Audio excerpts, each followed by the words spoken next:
You're listening to the JD Rucker Show. Let's begin. Throughout the years, I have often turned to author Michael Snyder when looking at certain topics. Now, look, I don't agree with him probably about 20-25% of the time. Sometimes I think that he is maybe a little bit too over the top with his predictions. I mean, the name of his websites are the Economic Collapse Blog and End of the American Dream, amongst others. So that should tell you a little bit of the flavor of Michael Snyder's ideas. But here's the thing: is that today, more so than ever, I'm starting to find myself in agreement more and more. It's sort of like Alex Jones. Back in the 90s, it's like, who is this guy? And then 2000s, it's like, I wonder if he's right. And then 2010s, it's like, wow, he was right. Now we're in the 2020s, it's like, Alex Jones was right the whole time, you idiots. So the transition, it's not nearly as pronounced with Michael Snyder. I've always liked his stuff. It's just, again, I thought maybe he's a little bit too over the top. Now, here in 2024, I think that many of his predictions that are coming true, many of his predictions are worth relooking at, and especially his newer ones, because he does have insights. The dude's brilliant, that's for sure. And he's an extraordinary researcher when it comes to his topics. He knows how to really drill down and find 10, 15 different sources sometimes that will back up his claims. So that's why I drew my attention when I saw his article. This was actually yesterday. This is an article titled, "This is what the final stages of a bubble economy look like just before a collapse happens." Now, again, to be clear, he's been predicting the collapse since Obama. But again, it's not that his predictions were necessarily wrong. They might have just been exaggerated. But then lately, I think, if anything, he might be a little bit muted with his predictions, because it does seem like we are on pace for some sort of economic calamity, even possibly an economic collapse, God forbid. According to the article, how does it feel to be living on the edge of a bubble just before it bursts? Ever since the days of the Great Recession, our leaders have been going to extremes that we have never seen before as they attempt to keep our failing economy propped up. The Federal Reserve has created trillions upon trillions of dollars out of thin air and pumped it into the financial system. Our politicians in Washington have been on the greatest debt binge in the history of the world, and as a result, our national debt has soared to truly horrifying levels. On Monday, our national debt reached $35 trillion, and even the New York Times is admitting that it is growing more quickly than many economists had predicted. According to the New York Times, they say America's gross national debt topped $35 trillion for the first time on Monday, a reminder of the nation's grim fiscal predicament as legislative fights over taxes and spending initiatives loom in Washington. The Treasury Department noted the milestone in its daily report detailing the nation's balance sheet. The red ink is mounting in the United States more quickly than many economists had predicted, as the costs of federal programs enacted in recent years have exceeded initial projections. And let's be clear, they always exceed projections, not just the initial projection. If government says they're going to spend $1 billion, just count on 2 or 10, okay? Because that's what they'll end up doing. I'm living out here, and where's that rail, that high-speed rail they've been promising many billions of dollars ago? But I digress. Back to Michael Snyder's article. To mark this milestone, the House Budget Committee released some numbers about how rapidly our debt has been growing over the last 12 months.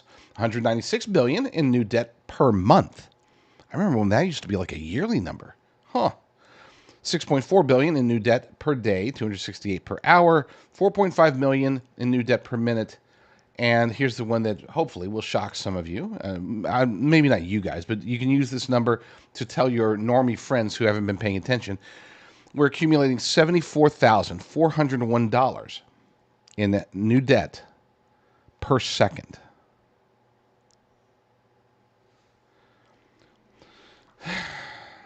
For Michael Snyder, that third number is the one that really stands out to him. But for me, it's that last number, $74,000 per second. Since we've been talking, since you've been watching this particular segment, I can't even do the math. It's too high. Back to the article. We are literally committing national suicide. When a government borrows money, which must be paid back later, prosperity in the future is being sacrificed for more prosperity in the present. But where's the prosperity in the present? It's like we're sacrificing the future for the sake of just barely getting by today. How's that even possible? And the answer, of course, is that's all part of the plan. The globalist elite cabal has planned this for a long time. A long time. We're not just talking about, oh, it's the Obama years. No, we can go all the way back. Okay, this has been part of the plan under FDR, definitely part of the plan under Nixon. Okay, people are like, oh, don't rip on Nixon. He's a Republican. Look, Nixon did a lot of good things. He also did a lot of bad things, especially when it comes to the economy. And we're paying the prices today. Back to the article. We were $10 trillion in debt when Barack Obama entered the White House, and now we are $35 trillion in debt. We have literally destroyed the bright future that our children and our grandchildren were supposed to have, but all of this borrowing has allowed us to enjoy a standard of living that is far higher than what we actually deserve, and I would disagree.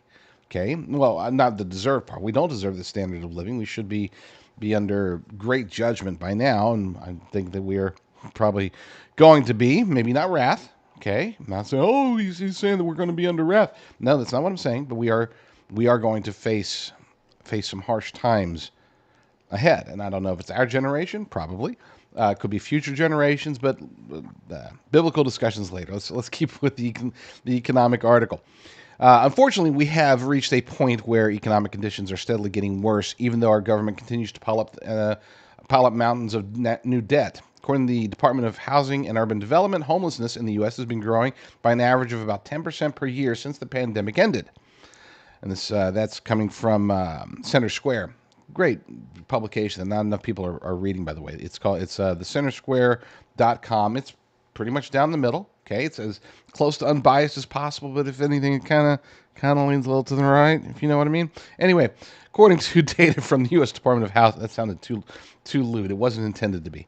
According to data from the U.S. Department of Housing and Urban Development, since the end of the pandemic, we have experienced an average of 10% a year growth in homelessness. By the end of 2023, the U.S. hit its highest reported level in history since they began tracking it in 2007. So again, I ask, where's this prosperity that we're sacrificing the future for? And we're supposed to be having it today. Maybe you're having it. Maybe I'm having it. I'm not. But maybe other people are having it. But those are usually the people that are up here. And I'm not going to try to sound like a Marxist. Oh, it's, we got to go after the big guy. No, I'm not saying that. What I'm saying is that the people down here, people are struggling. People that shouldn't be struggling. People that are wanting to work, wanting to do more. And we can look at the illegal alien invasion, the border crisis, as part of it. We can look at, of course, horrible policies both during and after COVID. And we can look at a number of different things. Aid to Ukraine? Stop it. Don't even get me started on that. Back to the article. That same report says that the 4 states that have the largest problems with homelessness are, wait for it, California, New York, and Washington. You knew those were coming. What about Florida? Florida? I thought Florida was supposed to be a red state. It is. But red state policies don't necessarily translate into prosperity for all. Okay? It's just not how it works, folks. It's not about left versus right. It's about what's right versus what's wrong. And unfortunately, too many policies, mostly on the left, but also some on the right, are just wrong for America. We'll get to those. In addition to the growing homelessness, we are also seeing poverty and hunger all across the nation. You guys know about my stance. I'm not even going to reiterate my stance on the whole food crisis that is coming. Some would say that it's already here.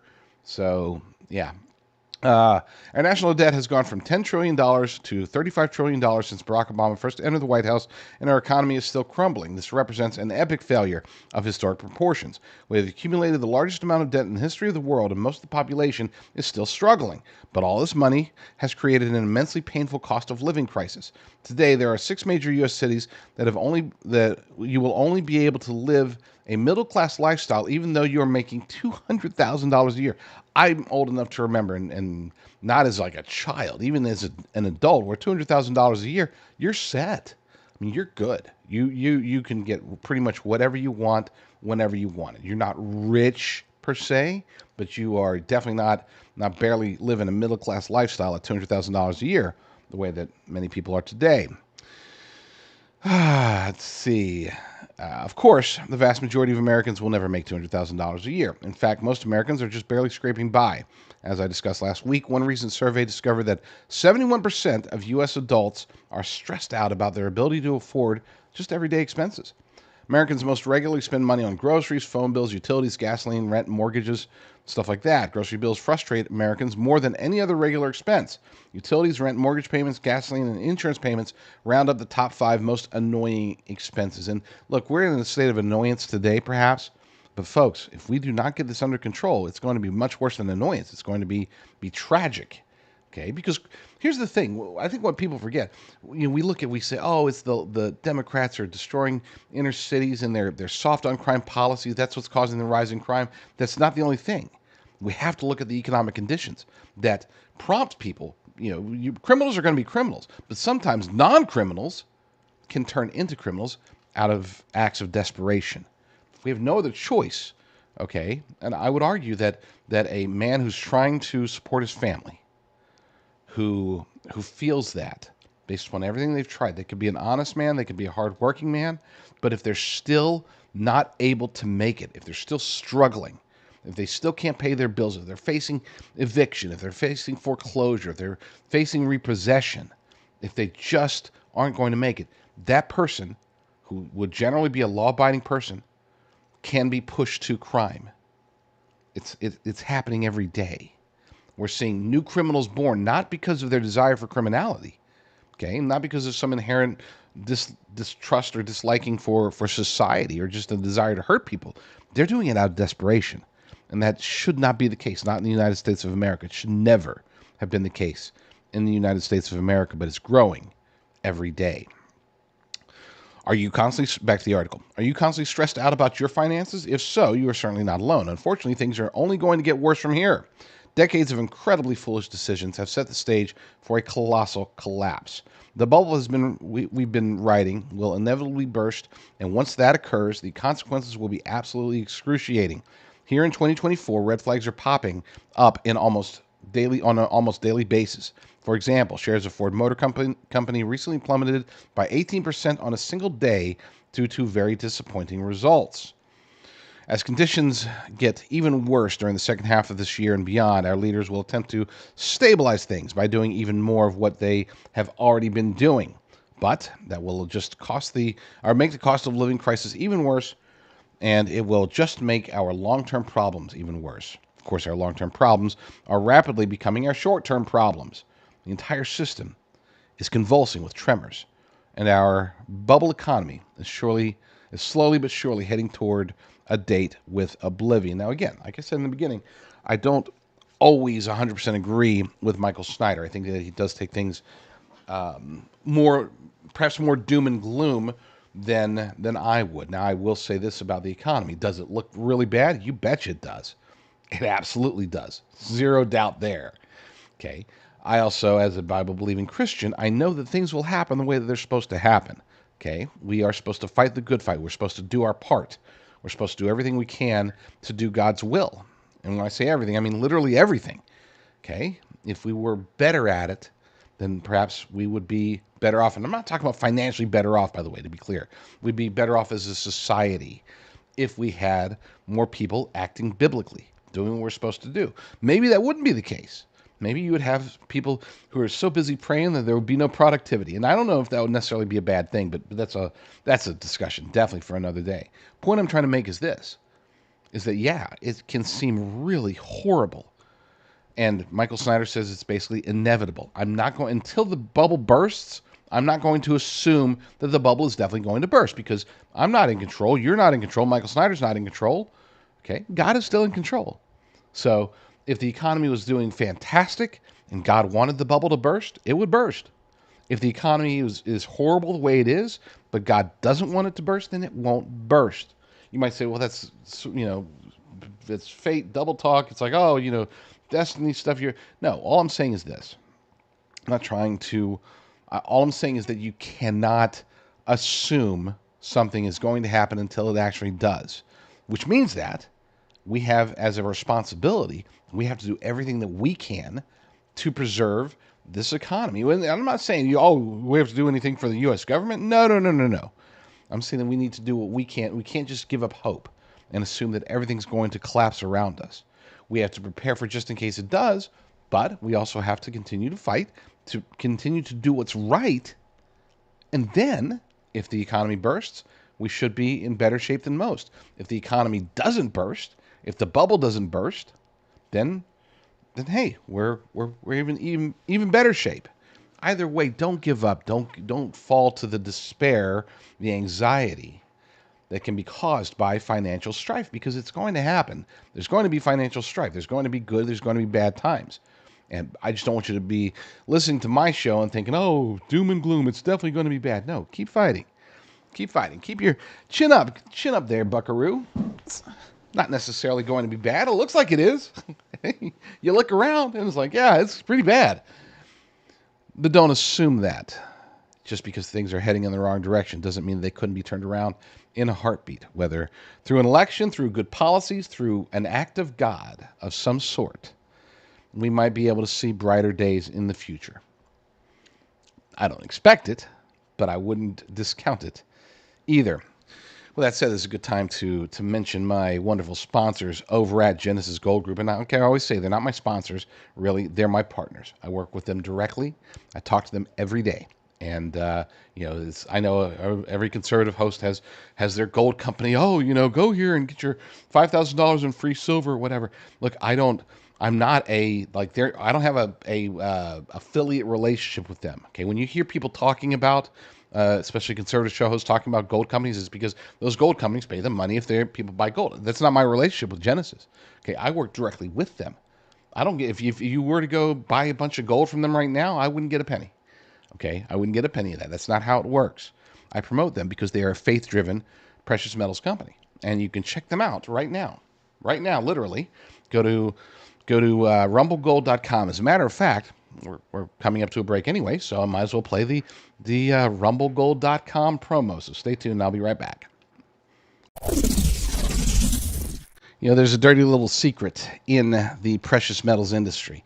When it comes to self-directed IRAs backed by physical precious metals, these are not made the same. And as a matter of fact, a lot of them are just so awful that people are going after them, including not just consumers, but even governments are going after these companies because they're taking advantage of people. The easiest way to tell if they're trying to take advantage of you, in my humble opinion, and I'm not a financial advisor, so don't take this as financial advice, but one thing that I've learned in my short time in the industry is that if they're out there offering something that sounds too good to be true, chances are it's because it is. An example of this would be the offer of, for qualified accounts, you'll get $10,000, up to $10,000 in free silver. Just pay the $299 processing fee and we'll give you the free silver. I mean, we're just idiots. Just take advantage of our stupidity, and it's free. It's all yours. It's not free, folks. It's baked into exuberant margins, and I'm talking exuberant. I'm talking we're not talking like, oh, it's a 10% margin or a 15% margin or 30% margin. No, we're talking like sometimes 120% margins. Not kidding. And unfortunately, as a result of this, a lot of people end up losing quite a bit of their life's savings when they work with the wrong company. I, on the other hand, work with the right company. I have very close partners with the good folks over at Genesis Gold Group, as you can see on the screen, endorsed by Mike Lindell and endorsed by Joe Altman, my good friend, and Dean Kane, and all these amazing people over there. They know that this faith-driven company will take care of you, which is why they are willing to put their name behind it. That's why I'm willing to put my name behind them. Go to rumblegold.com and find out what they can do for you today. On to home prices, which you may think doesn't affect you if you're not in the market for a home, whether you're buying one or selling one. If you're not doing either, then chances are you think, home prices doesn't really affect me too much, except it does. It affects everybody. It obviously affects home values, whether you own your home or if you're renting, then it affects your cost there as well. But perhaps most importantly, this affects what's going to happen to interest rates, which, talking about effects, this is something that affects all of us. There's an article over at Zero Hedge. We have it republished over at basedunderground.com by Tyler Durden. U.S. home prices rose for the 15th straight month in May despite soaring rates. Home prices in America's 20 largest cities rose for the 15th straight month in May, the latest data point for the Case-Shiller's admittedly lagging series. We're still talking about May, and of course, it's almost August. Up It's up a better than expected 0.34% month over month to 6.81% year over year. There's some charts for chart people. Given the smoothing and heavy lag in the Case-Shiller data, it's hard to find a causal relationship between prices and mortgage rates. Both rates remaining above 7%, it seems hard to believe prices can continue their advance. And that's, something, generally speaking, when we're looking at the housing market, interest rates might go up, and when they go up as a result, because the market is affected, a lot of times home prices will go down and vice versa. So home prices go down a lot of times as a result. Not as a result, but interest rates can go down, and as a result of the interest rates going down, home prices go up. But when you have both going up, that's danger. That's why this can't affect us all, because again, when they're looking at interest rates, this is going to be an important indicator. And if home prices continue to rise, as they appear to be doing, well, then what are we going to do about, what is Powell going to do? What is the Fed going to do about interest rates? But home prices are still, back to the article, home prices are still tightly correlated with Fed reserves, which have slowed down, and a peak in the rate of price growth appears clear across all metros. Good. How is Powell going to cut rates? And this is the big question. Glad they asked it. How is Powell going to cut rates when home prices are still rising near 7% per year? And that is the million or even billion or even trillion dollar question, because the housing market, as we learned in 2008 and 2009, the housing market can have a dramatic effect across the entire spectrum of the economy. So again, whether you are in the market for buying a home, trying to sell your home, or not, doesn't matter. This is going to have a direct impact on your buying power, your ability to borrow, your ability to do pretty much anything, and it will affect your rents, your current mortgage rates. There's a whole lot of impact to this that goes far beyond just those in the market to buy or sell a home. There are certain words that government uses whenever they want to terrify people. For example, they'll use the word terrorist. Okay, they'll say this is a potential domestic terrorist when referring to grandmothers at school board meetings or ladies sitting outside of an abortion clinic reading their Bible. Those are potential domestic terrorists, according to people like Christopher Wray. But then there's other times when they use words that I don't think they intend to be terrifying, but anybody who's awake and aware and paying attention should be terrified by the use of those particular words, one word in particular, and especially when they're used by Democrats. Uniparty swamp in general, but Democrats in particular. One word that was used a little over a year and a half ago by the vice president, Kamala Harris, came shortly after they had passed the bipartisan infrastructure deal, which was basically a light version of the Green New Deal. Sort of went under the radar. People weren't paying attention. Not sure why, but yeah, that was a green abomination. And here is Kamala Harris talking about one of the programs and how it's going to be used to invest into various things. Watch.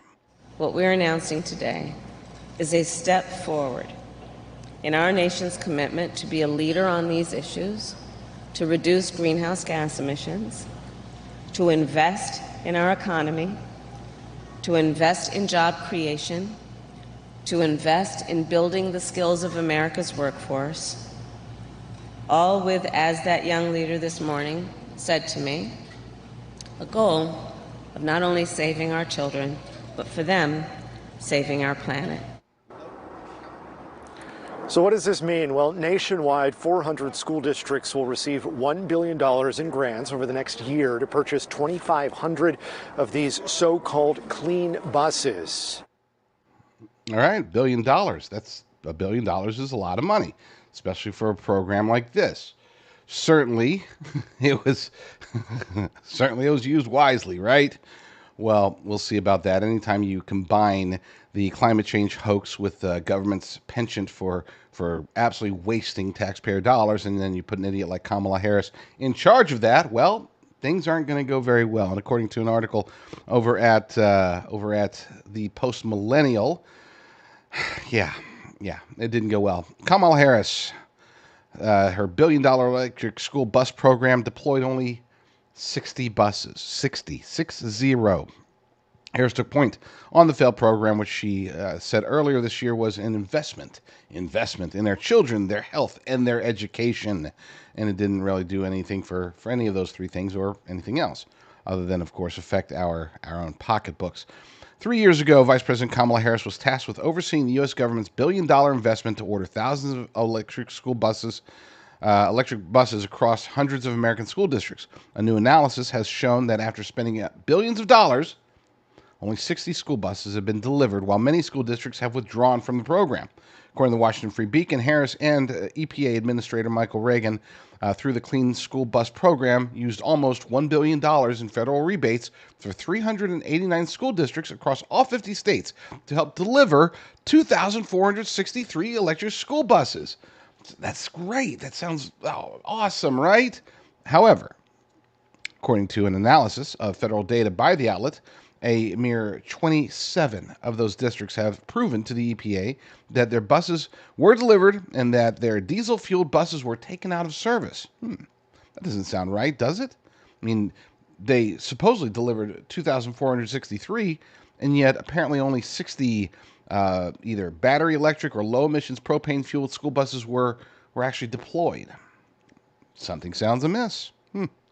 55 other districts quit the program due to a variety of issues. The Clean Bus Program was created as part of Biden's 2021 Infrastructure Investment and Jobs Act and the 2022 Inflation Reduction Act, both oxymorons, of course, which set aside $5 billion in rebates and grants for the EPA to distribute. During a trip to Seattle in 2022, when Harris announced the initiative to electrify the nation's school buses in nearby Kent, Washington, all three of the district's electric school buses were out of service.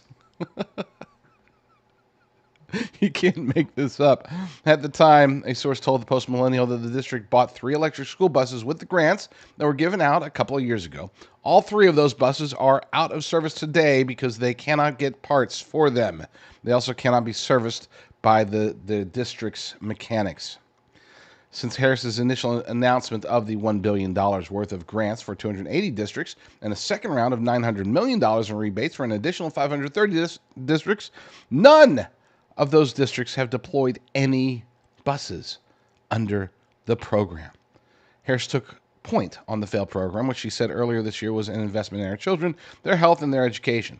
A new school bus under the Clean School Bus Program can cost more than $370,000.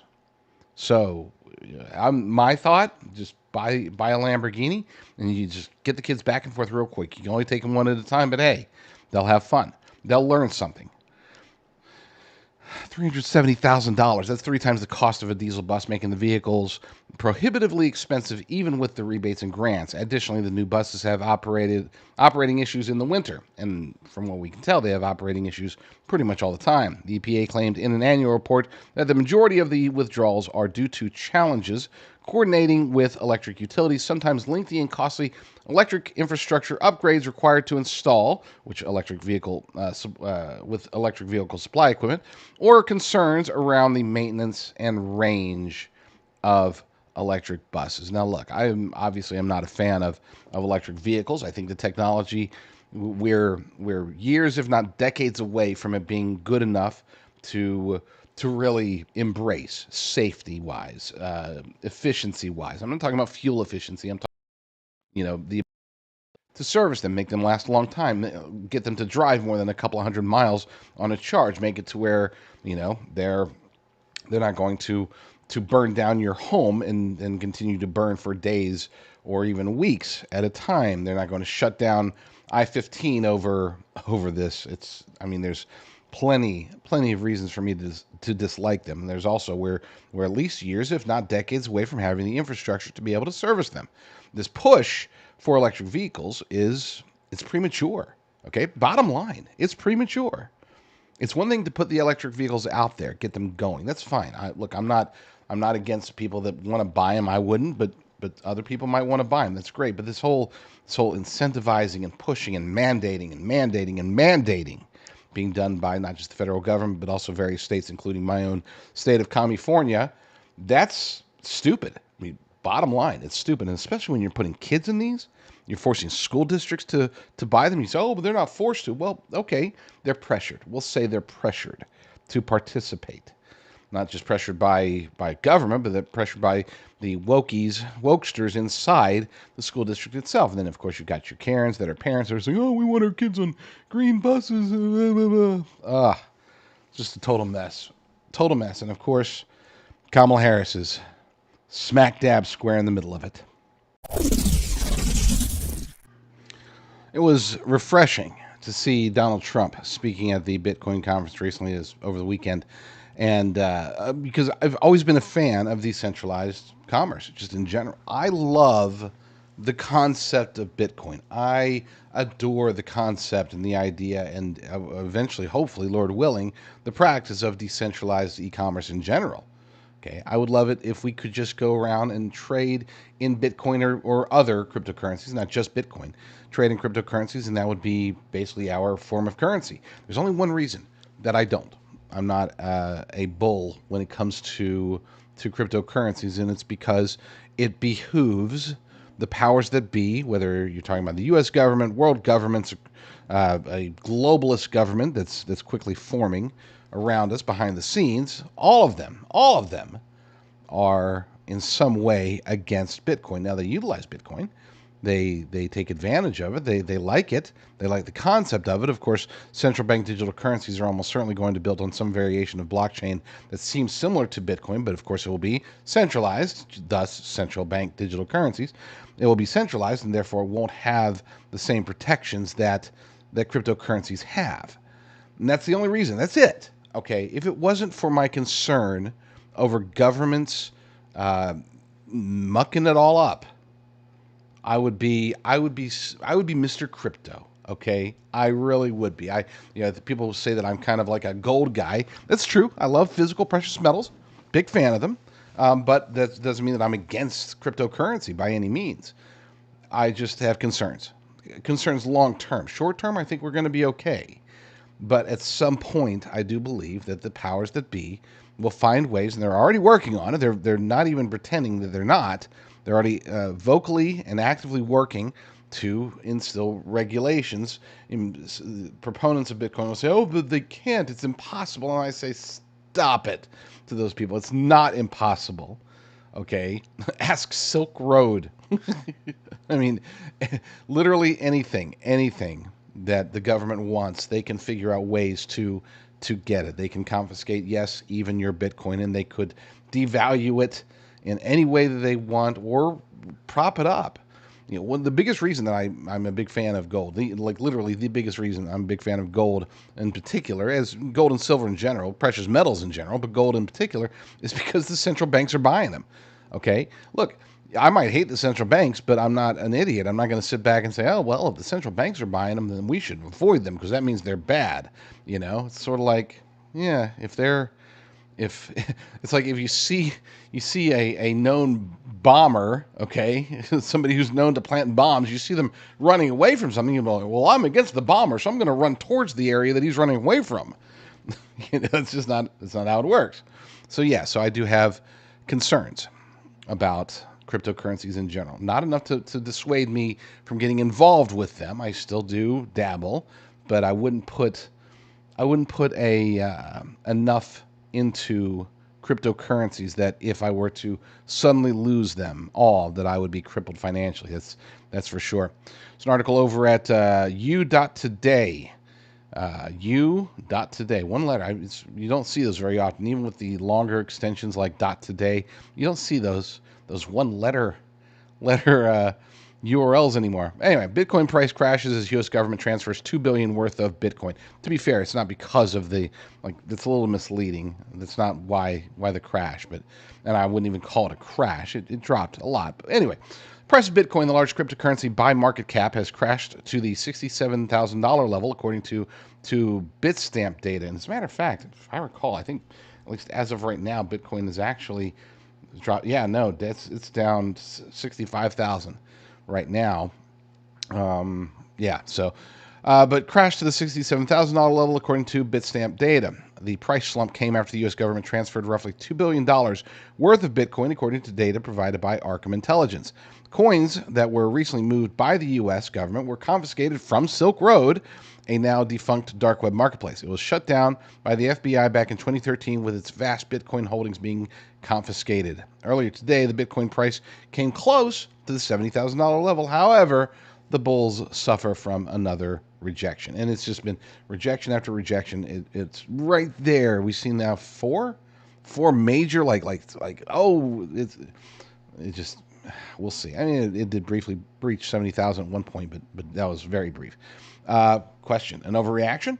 The U.S. is the largest holder of Bitcoin among world governments, with $13.9 billion worth of Bitcoin. Chinese government comes in second place with $13 billion. Now, hold on. Let's be clear. You know, when I say, okay, so they want to control it, they want to manipulate it, people say, well, why would they manipulate it if they own $13 billion worth? And I would point to, we're $35 trillion in debt. Trillion with a T, so 13.9 billion being the most that any government has. It's kind of like a drop in the bucket. I mean, Kamala Harris is trying to spend almost half that just on electric school buses. So 13.9 billion sounds like a lot to some people, but in scope, and obviously it's a lot to me, but in the scope of government money, it's yeah, we got 13.9 billion. Where'd the Bitcoin go? Oh, I don't know. I think I left it on the counter. I don't know. We'll deal with that later. No big deal. Anyway, Chinese government comes in second with 13 billion. The German government used to be in fourth place by total Bitcoin holdings after confiscating 50,000 Bitcoins from the operators of a famous piracy website. However, it moved to liquidate all of its holdings, putting extreme pressure on the Bitcoin price. Many Bitcoin proponents, including a member of the German parliament, have criticized the selling spree, arguing that the government should keep holding Bitcoin due to its hedging and diversification properties. Will the same thing happen this time around? According to Arkham, the U.S. government split its Bitcoin holdings into two addresses. Hence, the U.S. is unlikely to liquidate this sum since they were sent for custody. The U.S. Marshal Service announced a partnership with cryptocurrency exchange Coinbase, spelled wrong, in order to safeguard its cryptocurrency holdings. So I mean, look, again, I'm not going to sit here and rip on cryptocurrency in general or Bitcoin in particular. I do think they play a role. But when we look ahead, when we look at this very clear and distinct push towards central bank digital currencies, what I foresee is this, and I'm not trying to be a prognosticator, I'm not trying to prophesy. This is just, this is the trend that I see, and understanding, having a decent understanding of the minds of the globalist elite cabal. I would argue that we're going to see a rapid transition. They're already doing it in Africa. There's rapid transition to where you have more and more countries starting to ease into a central bank digital currency, including U.S. digital dollar, so to speak. It could be, and likely will be, I would say, if I had to pick, either or, I would say it's likely going to be prompted and accelerated by massive world event that would say, we really need to get these central bank digital currencies out to the market. That could be the U.S. dollar crashing. That could be BRICS either imploding or booming. Okay, they're looking at funny enough, gold-backed cryptocurrencies or gold-backed central bank digital currencies. So there will be, in my humble opinion, this just rise of CBDCs amongst various nations across the world, and then it's going to be okay. It's going to be fine. They're working on ways to be able to do transfers similar to forex with fiat currencies, but basically you take this country's central bank digital currency, translate it into this country's central bank digital currency. It's flawless, or seamless, not flawless. It's seamless and rapid, and hey, this could replace the SWIFT system. Yada yada yada. I think you see where I'm going with this. So then you've got all these different cryptocurrencies that are sort of tied together, but something at that point, and I don't know when this will be, maybe right before 2030, I don't know, you will see something catastrophic. Could be a hack, could be internet down, could be whatever. Something massive is going to make it to where these central bank digital currencies are all of a sudden vulnerable. And then in an emergency, an act of, I guess we're going to have to step in and create one central bank digital currency to rule them all, and everybody just exchange your central bank digital currency for this global central bank digital currency. We'll call it the world yen or the world dollar or whatever, some kind of global world central bank digital currency, and then that will become the only easy, convenient way for people to be able to buy or sell. Of course, at that point, then it will be under the complete control of the same globalist elite cabal that's putting LGBTQI plus supremacy on full display in the Summer Olympics in France right now. Those people are the ones that would be in control of all of the money supply across the globe.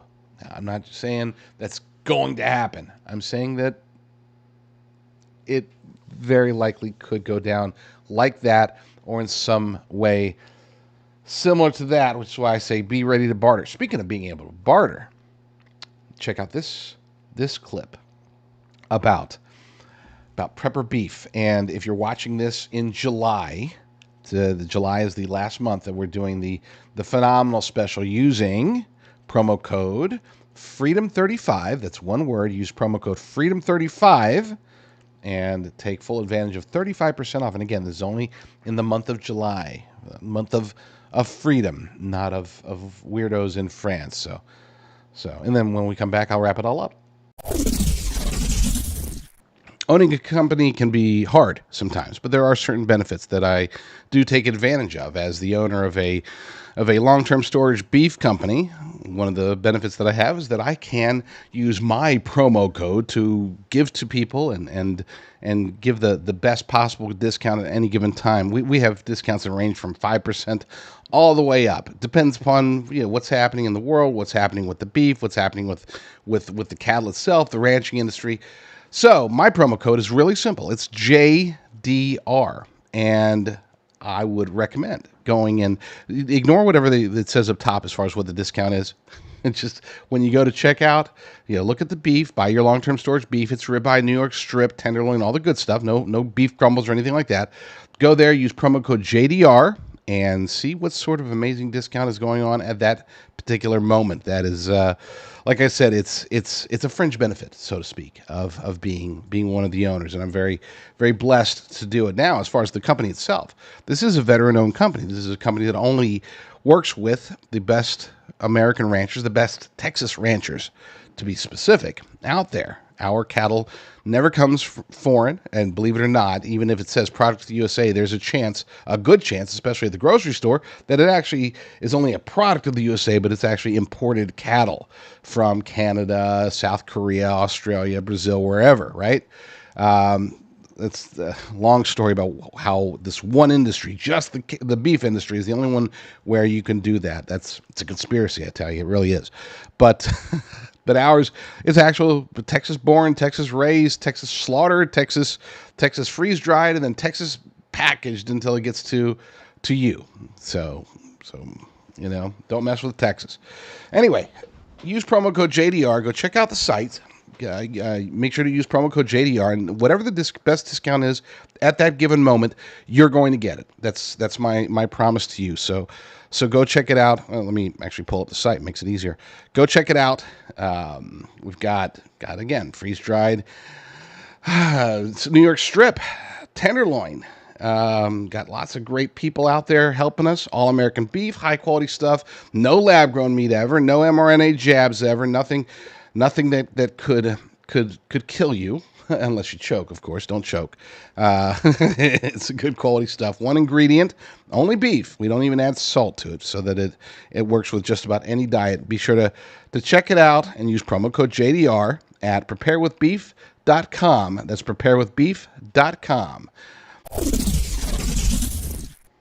So there are times when I think news happens that they want us to pay attention to this news because there's other news that's happening that they don't want us to pay attention to, right? I think everybody's familiar with that, or at least my audience is, you guys.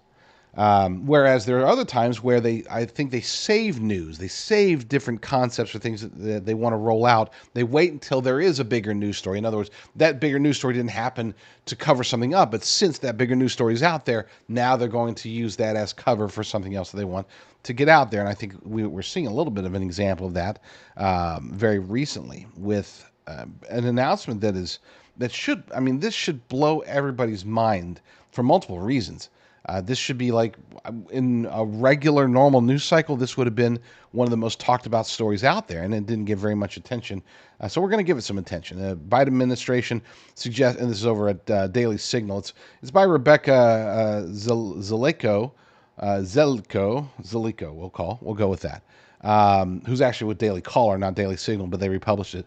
Biden admin suggests spending $78 trillion. $78 trillion. We're just talking about the $35 trillion in national debt that's been accumulated in the entire history of the United States. Well, now they're talking about $78 trillion to spend to achieve net zero global carbon emissions because, they hate us and the world. They hate it all. They actually, technically, they love the world, but they hate that we're in the world. Let's just say that. So they're going to try to destroy us. $78 trillion. That's just an unfathomable number. Unfathomable. And yet, hey, let's spend that, between now and 2050, which is not a long time, believe it or not. U.S. Treasury Secretary, let's just be clear. Why is the Treasury Secretary talking about zero carbon emissions? I mean, dude, do your job. Go to the grocery store and see what's happening there. U.S. Treasury Secretary Janet Yellen said during a speech in Belém, Brazil on Saturday that the price tag for a global transition to a low-carbon economy amounts to $78 trillion in financing through 2050. Yellen said that in order to achieve the goal of net zero global carbon emissions, there would need to be $3 trillion globally in annual financing for the cause, which she said is a top priority for the Biden administration, according to the speech. We need to make sure that everybody understands that it's a top priority for the Biden administration to spend $3 trillion globally. And we know when they say globally, they mean mostly us. $3 trillion for climate change over the next 26 years. It just doesn't sound right. In order to contribute to this, Yellen vowed to finance green initiatives in developing countries through multilateral development banks and develop clean energy technologies. Now, let's just stop right there. Whenever you hear anyone in government, especially the U.S. government, but governments in general, talking about utilizing financing in developing countries, it's a money laundering scheme, period. 100% of the time. We're not talking about 99% of the time. Okay, and I'm not talking about like private organizations or charities that invest into third world countries, developing countries, or whatever. Some of them are good, some are bad. But when it comes to governments doing it, 100% of the time, it is a money laundering scheme, and it's not necessarily money laundering to get it into their pockets. It's money laundering in order to, because they're black holes. Okay, they're news and accountability black holes. This is what I could do an entire probably 4 episodes on how they found Ukraine, which was the perfect scapegoat. They didn't have to go jump through the hoops in developing countries. They could go to Ukraine, which is already technically at the time developed, and say, hey, they're a developed country, so that but they have the infrastructure that we could use, but they're also so corrupt that we can do the same thing that we would normally do in like wherever. Yeah. Anyway, that's a topic for another day. Here's a quote from Yellen. The transition will require no less than $3 trillion in new capital from many sources each year between now and 2050. And again, when they say many sources, it's mostly the United States. It's mostly taxpayers. This can be leveraged to support pathways to sustainable and inclusive growth, including for countries that have historically received less investment. And I don't know if she meant, she didn't mean to tell the truth there, but it is true. They have received less investment. It's not that investments weren't made. It's that they didn't receive much of it. It was just laundered through them and then somebody else received it. But I digress. Neglecting to address climate change and the loss of nature and biodiversity is not just bad environmental policy, it's bad economic policy. There we go. Now we see the economic tie-in, so to speak. Yellen boasted in her speech about the commitment to the Biden administration has put forth toward forwarding these green initiatives to achieve their climate goals. There's another quote from Yellen. At home, we are implementing the Inflation Reduction Act, which is obviously has nothing to do with reducing inflation. The most significant climate legislation in our nation's history. At least she said the truth, okay? The most significant climate legislation is called the Inflation Reduction Act. I mean, that's Washington, D.C. in a nutshell. That one sentence spoken by Janet Yellen is Washington, D.C. in a nutshell. Put out something that's going to make people run cover for people, because they know that 99%, maybe 99.9% of Americans will not only never read these bills, but they will never read commentary by those who have read the bills. And if they do, there's a good chance that the commentary they read is going to be false. It's going to be government propaganda. Very rarely, I mean, there were just so few articles, and I wrote a couple of them, so few articles about how the Inflation Reduction Act was basically the Green New Deal, just as the infrastructure bill was basically a variation of the Green New Deal. They couldn't get the whole Green New Deal, which Kamala Harris co-sponsored, by the way. They couldn't get that through because that's like just an obvious abomination. So they took chunks of it. Oh, Infrastructure Act, Inflation Reduction Act. These are all Green New Deal policies that they inserted into these. It wasn't about infrastructure. Well, it was, but it's like, okay, well, we'll just cover the Green New Deal's infrastructure part, and we'll call it the Infrastructure Act, not the Green New Deal Act. You know, we'll take, oh, well, it covers economy and inflation. People associate inflation with the economy, so let's stuff a whole bunch. They couldn't get all of it because there's just so much of it in the Green New Deal, but they could stuff some of it into the Inflation Reduction Act. And again, as she says, it's the most significant climate legislation in our history. They think we're stupid, and unfortunately, far too many of us are. Look around you, your peers, your relatives, your coworkers, your neighbors. Most of them have no idea. They just don't know. And this is how government gets away with it. They get away with it because of our own stupidity. They can only get away with it because we allow it. This is why I do this show. Period. I mean, at the end of the day, this isn't about, oh my gosh, I'm going to get rich and get on Fox News. If Fox News called me tomorrow and offered me a huge salary, I would never take it. You can tell whoever, Rupert Murdoch that, or any of his leftist kin, okay, I would not take it because they don't operate in the truth. I will always remain in independent media for that specific reason, because I don't want to be a mouthpiece for anybody. I want to be a mouthpiece for the truth. So that's my virtue signaling for the day. All right, back to the article, or back to the Yellen quote. It is driving hundreds of billions of dollars of investment in the clean energy technologies and industries that will propel us toward our climate goals and fuel our economic growth. They always have to throw that in there because they know that if they just say this will go towards our climate goals, then somebody's going to ask, well, how are you going to pay for it? And then they'll say, but no, this will also fuel our economic growth. It won't. We've seen time and again, over and over and over again, since the Obama years, how investments into green companies are the stupidest thing ever. If anybody comes to you, if you're an investor, okay, if you've got lots of money to spend, and somebody comes to you and they say, we've got the next great green company, run away. Just run away, okay? Or throw your money away, either way. I mean, you couldn't, I'm not telling you what to do with your money. I'm just saying that I wouldn't invest in any form of green technology or anything. Not at this stage. Again, look, I'm an environmentalist at heart. I really am. Okay, and I do believe that sometime in the next 50 to 100 to 200 years, sometime in, we'll say in that range, sometime between, the earliest it could be would be like in the 2070s, right? And then it could take all the way until like I don't know, 22, 24, we'll say.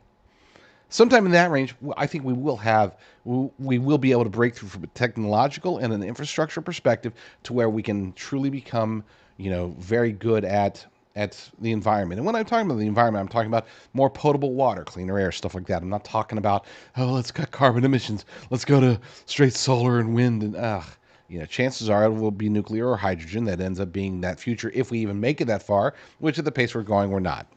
So I am an environmentalist. I just wouldn't force any of these ludicrous ideas onto anybody, not ever. But even if we were talking, when can we have fully electric cars? Oh, probably about 2030, 2040, 2050, 2060, 2080. And maybe then we would have the infrastructure and the technology and they won't be blowing up in our garages. But I digress. Oh, crap. We're running out of time. Let's finish this up. The Inflation Reduction Act allocated $370 billion to subsidize climate initiatives like electric vehicles and other technologies that are essential to President Joe Biden's green agenda. And that is it. It's crucial to his agenda but it's not crucial to the United States of America. And that seems to be like, when we look at whether it's Joe Biden or Kamala Harris or Barack Obama or any of these guys, I mean, it really does come down to they have an agenda. They know better than us. We need to just stop driving our trucks. We need to stop eating cows. We need to stop doing anything. We need to get rid of our air conditioner and set our thermostats to 80 in the summer and 65, 60 in the winter. I mean, I know you guys know this, but you need to make sure your friends know this. They do hate us, period. All right, so that's it for this hour. If you're watching on RVM News, if you're watching on Frank Speech, if you're watching on Spreely TV, I will bid you adieu. If you're watching on my Rumble channel, I'm going to play yesterday's show, an hour from yesterday's show, next, because for whatever reason it didn't run on my Rumble channel. I got to talk to whoever's in charge because it didn't run. Something funny is happening. I probably screwed up. But but if you are watching on those other channels, that's it for the show. Lord willing, I will be back tomorrow with another episode. But in the meantime, you all stay strong, stay safe, and God bless. God bless America. For years, really, I have been very opposed to email newsletters. It really comes down to two reasons. Number one, I hate the spammy ads. I hate seeing pictures of foot fungus or whatever sent to my inbox. It just bugs me to death, okay? Just get the crappy ads out of there and I'd be okay. And for whatever reason, I thought that maybe those were emails. But number two is that if you really want a clear picture, you got to subscribe to like 15 different emails. You got to get the Breitbart email, the Epoch Times email, and multiples for both of those, and then the Gateway Pundit email. And it's like, you know what? I'm just going to go to the sites that I like. Don't worry about that. I don't want to get 15, 20 emails a day. Okay, so knowing this, but also knowing that with cancel culture, with deplatforming, there's always a chance that I won't be able to reach my audience. I won't be able to reach you. And so as a result, I started talking to some very, very intelligent people that showed me, hey, we can avoid the foot fungus and we can consolidate the emails, right? Okay, great. Show me how. And they showed me how. So as of this month, we started putting it together and I started examining it. And it's like, holy cow, this would actually work. We could actually put out daily newsletters that reach that pull from a wide variety of sources. You don't have to just get the Breitbart newsletter and get 15 articles from Breitbart. You could get our newsletter, and there's going to be an article from Breitbart maybe, or an article from the Epoch Times, or Slay News, or the Gateway Pundit, or the Liberty Daily, or wherever. Okay, and we're going to pull in between 10 and 20 articles every day and send these out as a newsletter. That way you can get my bird's eye view of what's happening. I create all these. Nothing is automated. I actually go through and I pick out each individual story based upon whether or not I think it's important enough for you to read. So there's that. But we've also taken it a step further, and we've divided it up into 3 types of newsletters. We've got one Discern Report that is designed for conservative politics, conservative geopolitics, culture. I don't want to say standard because there's nothing standard about it, but it's the sort of stuff that you could take it and you could send it to your Fox News watching grandmother and not be too embarrassed or think that she's going to think that you're into like snake venom injections or anything like that. So and you can get to there by going to discernreport.com. discernreport.com, and there's a sign up there. That's the homegrown version. Or you can go to discernreport.substack.com and sign up there. Either way, it's the same content.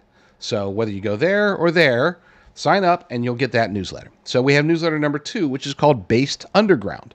You can go to basedunderground.com and be able to sign up there, or you can sign up at basedunderground.substack.com. It's underground. It's going to be more of the snake venom stuff. The more conspiracy theories is the easiest way to put it. And for those who, if you're not aware, I'm very selective with the conspiracy theories that I publish. I'm not out there just grabbing all kinds of crazy things. Okay, so this one might be legit. Let's go with it. And then the third one, arguably the most important one, is the JD Rucker newsletter, jdrucker.substack.com. noqreport.com. You can get to it through noqreport.com, through americafirstreport.com. This is going to be everything else. Everything that I do, everything that I believe is important, I'm going to put it there. So check them out. There's 3 options. Pick 1, pick 2, pick 3, and start getting the truth every day.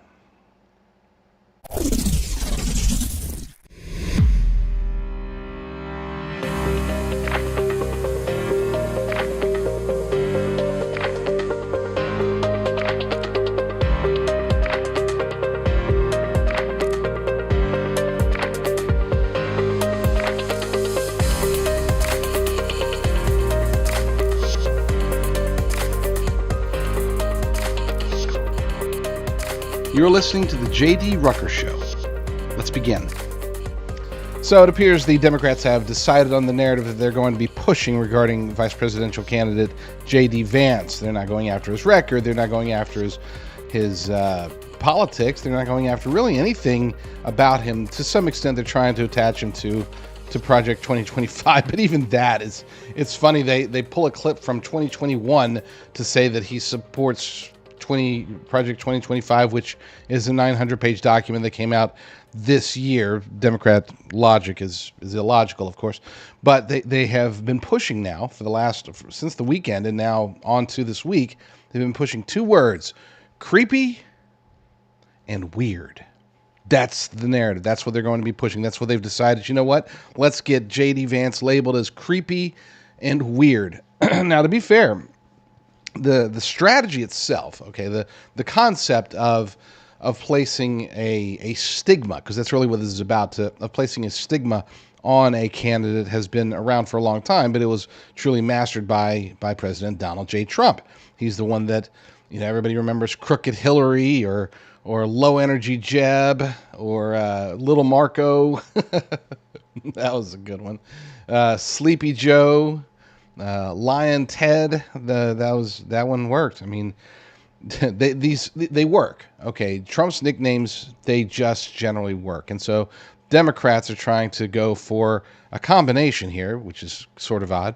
They're going for weird JD Vance. They're going for creepy JD Vance.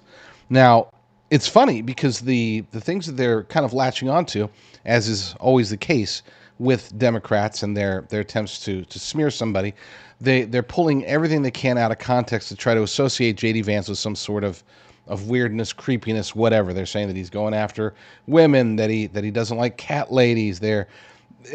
Again, I don't want to downplay the effectiveness of such campaigns, because these work. Okay, they don't work for you probably. They don't work for me for sure, but they do work on your average low information voter. Okay, they get this stigma, because it's really what it's about. They get this stigma and this perception about a candidate, and if it's repeated often enough, and they're repeating it ad nauseum right now, if it's repeated often enough, then it generally sticks, and there's not much that you can do about it. If you address it, if JD Vance were to come out and address it, and he sort of laughed it off. The couple of times when I've seen him during interviews asked about, hey, they're saying that you're weird, and he just kind of laughs it off. Unfortunately, that's all he can do. I mean, there's not much that they can do other than what we're doing right here today, which is to alert as many people as possible as to the reality here. Because JD Vance is a lot of things, but he's not creepy by any means, okay? He's an ex-Marine, served our country.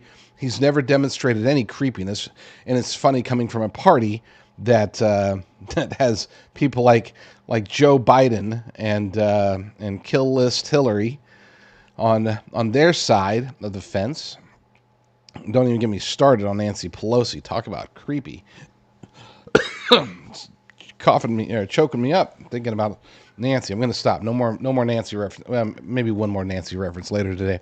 But yeah, they seem to be pretty rock solid on their intention of promoting this ludicrous concept. When it comes to weird, look, I mean, I guess he's weird to some people. He's a pretty normal, above average guy to me. I've never been like, oh my gosh, JD Vance is like fantastic. I know there's a lot of people out there that are like, JD Vance might be better than Trump. I'm like, really?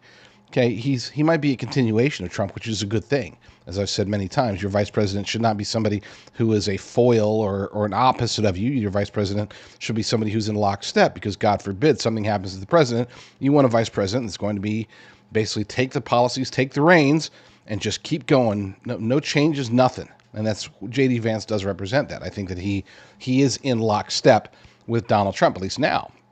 They could go after the fact that he was a never Trumper. They can go after all these things.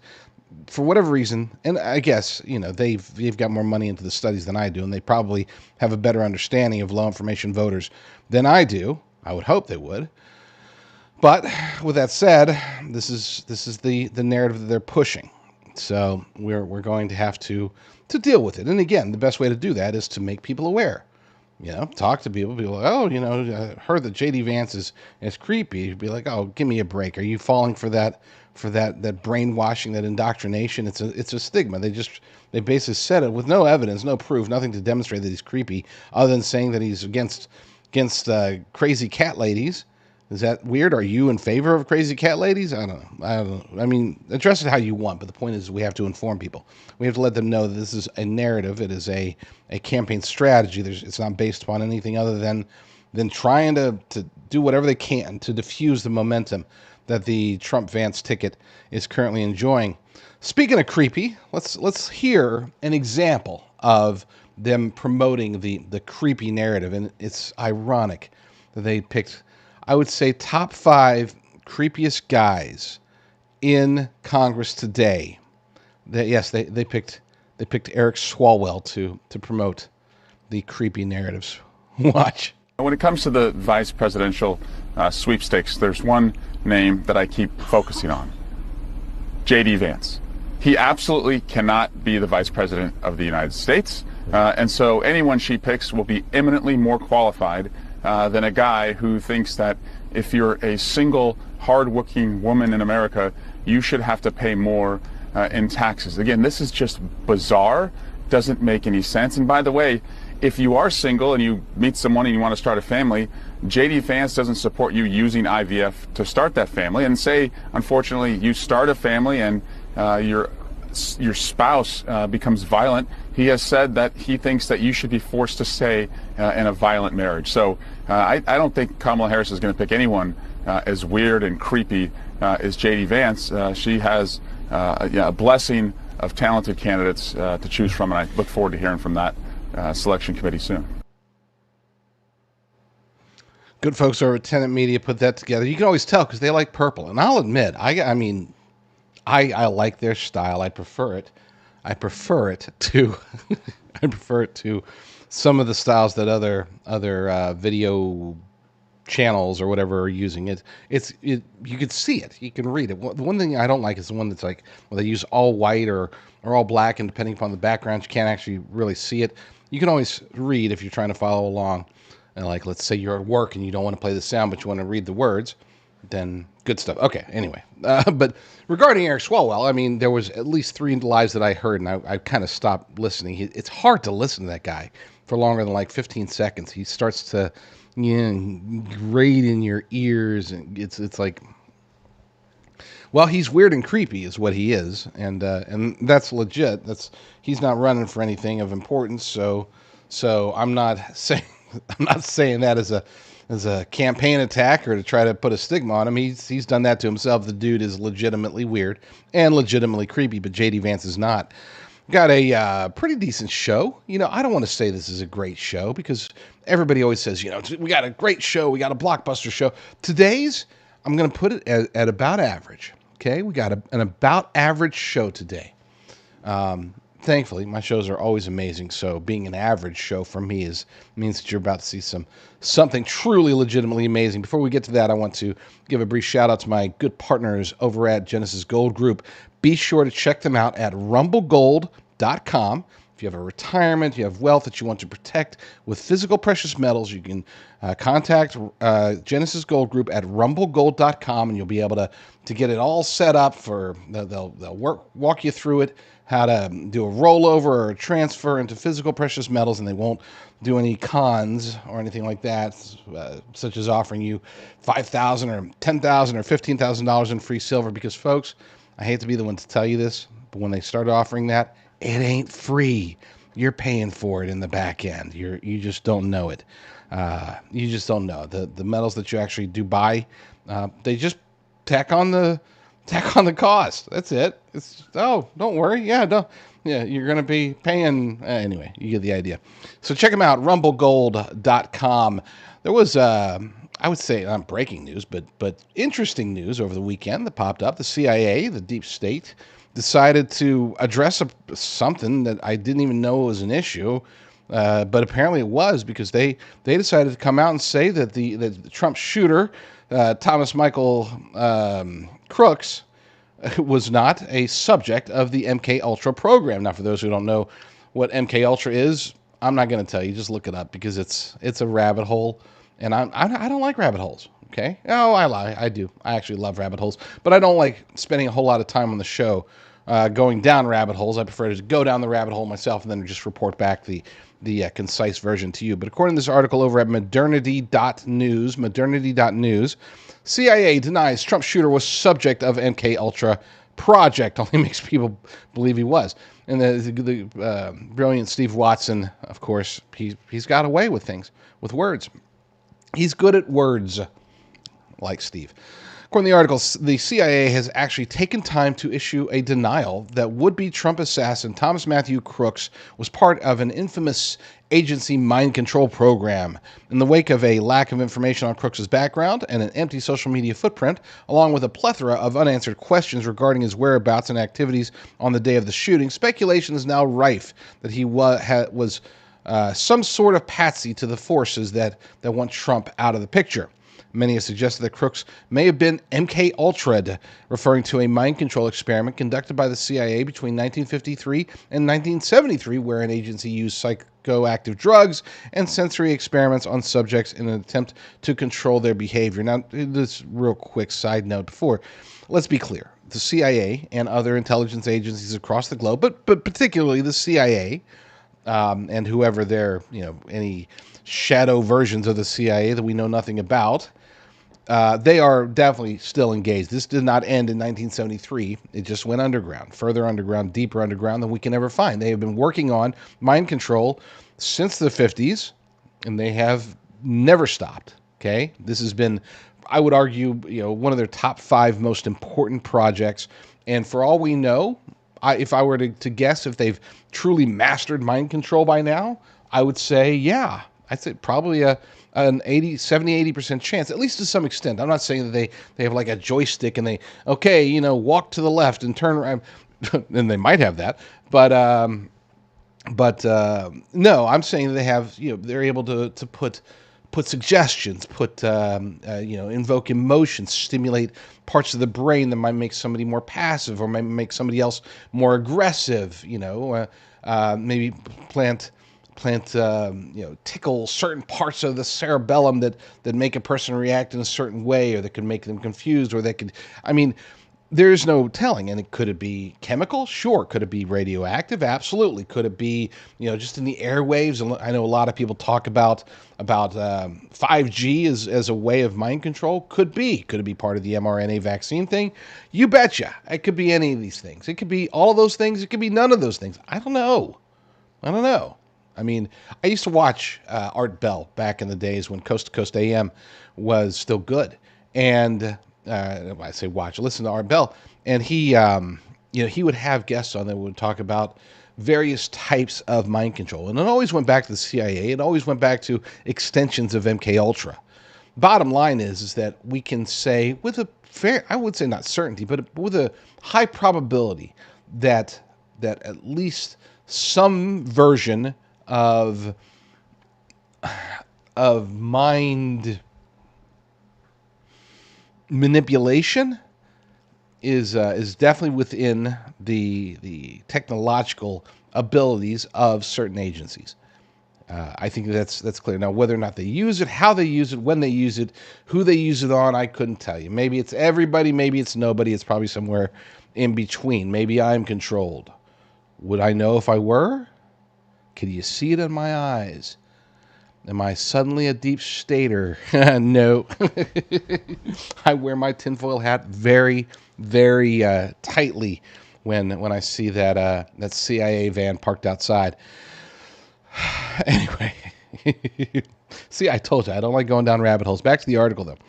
Remarkably, the CIA has responded to the accusations, telling Gizmodo, why Gizmodo? These claims are utterly false, absurd, and damaging. Well, they may be false. I would say probably over 50% chance they were false. That they don't necessarily need to control a guy through some sort of MK Ultra technology in order to groom a person or to take a person and brainwash them just through standard human means or hypnotic means or whatever. So yeah, I would say that's probably it could be false. It probably is false. It's definitely not absurd, and no, I don't think it's damaging at all. I mean, how's it damaging? You got a bunch of conspiracy theorists who think that he was MK Ultra'd.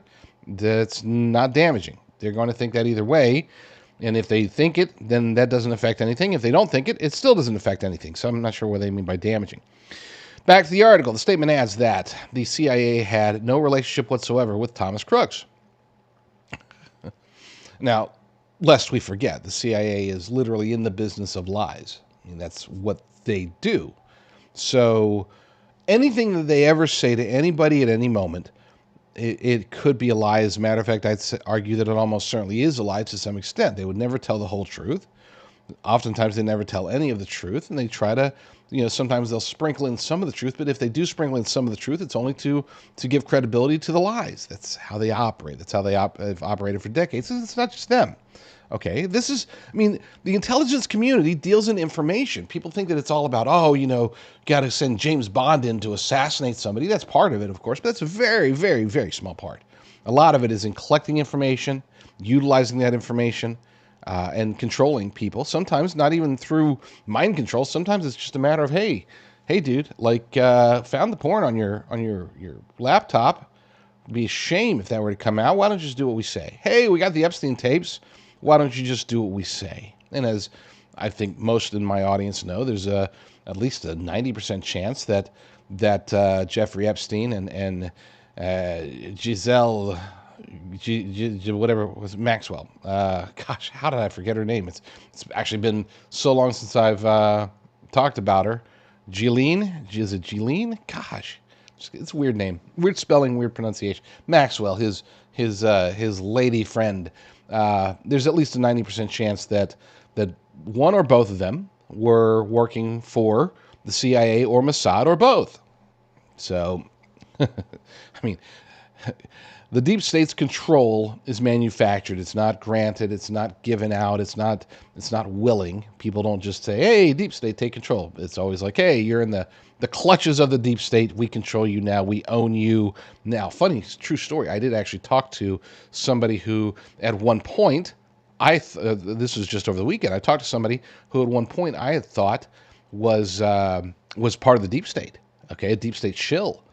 And we started talking on something totally random. I can't go into details yet, but the circumstances behind us meeting was very, I don't know, awesome in a way, because now I'm thoroughly convinced that this person is definitely not deep state, and that the whole narrative about this person being a deep state shill was probably initiated by the actual deep state. But that's a whole other story. Hopefully, Lord willing, I'll be able to tell that story in the days or weeks to come, because it is pretty funny.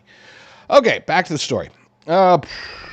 It further is a statement that we'll just reread it. The statement adds that the CIA had no relationship whatsoever with Thomas Crooks. It further states that regarding MK Ultra, the CIA's program was shut down more than 40 years ago, and classified information about the program is publicly available on CIA.gov. I've actually been to that website before. It is full of useful information as far as if you want to learn what they want you to think. That's it. That's what they want you to think.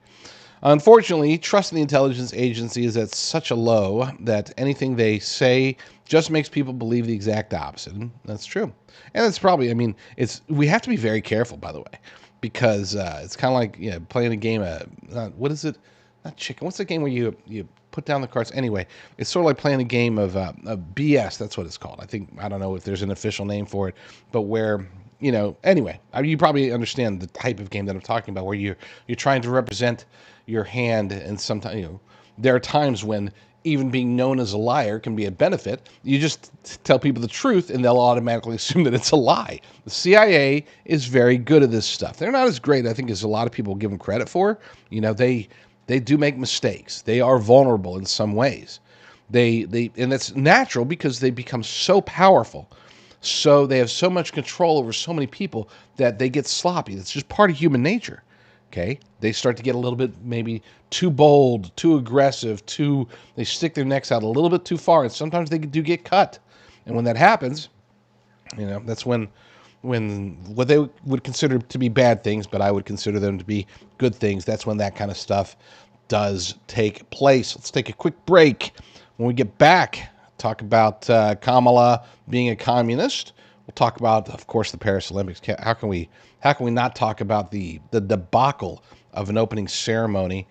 We'll talk about Gavin Newsom trying to censor the funny. So, all that. So coming up. So stay tuned. Owning a company can be hard sometimes, but there are certain benefits that I do take advantage of as the owner of a long-term storage beef company. One of the benefits that I have is that I can use my promo code to give to people and give the best possible discount at any given time. We have discounts that range from 5% all the way up. It depends upon what's happening in the world, what's happening with the beef, what's happening with the cattle itself, the ranching industry. So my promo code is really simple. It's JDR, and I would recommend going and ignore whatever it says up top as far as what the discount is. It's just when you go to checkout, look at the beef, buy your long-term storage beef. It's ribeye, New York strip, tenderloin, all the good stuff. No beef crumbles or anything like that. Go there, use promo code JDR, and see what sort of amazing discount is going on at that particular moment. That is, like I said, it's a fringe benefit, so to speak, of being one of the owners, and I'm very, very blessed to do it. Now, as far as the company itself, this is a veteran-owned company. This is a company that only works with the best American ranchers, the best Texas ranchers, to be specific, out there. Our cattle never comes foreign, and believe it or not, even if it says product of the USA, there's a good chance, especially at the grocery store, that it actually is only a product of the USA, but it's actually imported cattle from Canada, South Korea, Australia, Brazil, wherever, right? It's a long story about how this one industry, just the beef industry, is the only one where you can do that. It's a conspiracy, I tell you, it really is. But but ours is actual Texas born, Texas raised, Texas slaughtered, Texas freeze dried, and then Texas packaged until it gets to you. So don't mess with Texas. Anyway, use promo code JDR. Go check out the site. Make sure to use promo code JDR, and whatever the best discount is at that given moment, you're going to get it. That's my promise to you. So go check it out. Let me actually pull up the site. Makes it easier. Go check it out. We've got again freeze dried New York strip, tenderloin. Got lots of great people out there helping us. All American beef, high quality stuff. No lab grown meat ever. No mRNA jabs ever. Nothing that could kill you, unless you choke, of course. Don't choke. It's a good quality stuff. One ingredient, only beef. We don't even add salt to it, so that it works with just about any diet. Be sure to check it out and use promo code JDR at preparewithbeef.com. That's preparewithbeef.com. There's a new shocking report coming out of, everywhere. According to common sense, it appears that Kamala Harris is a communist.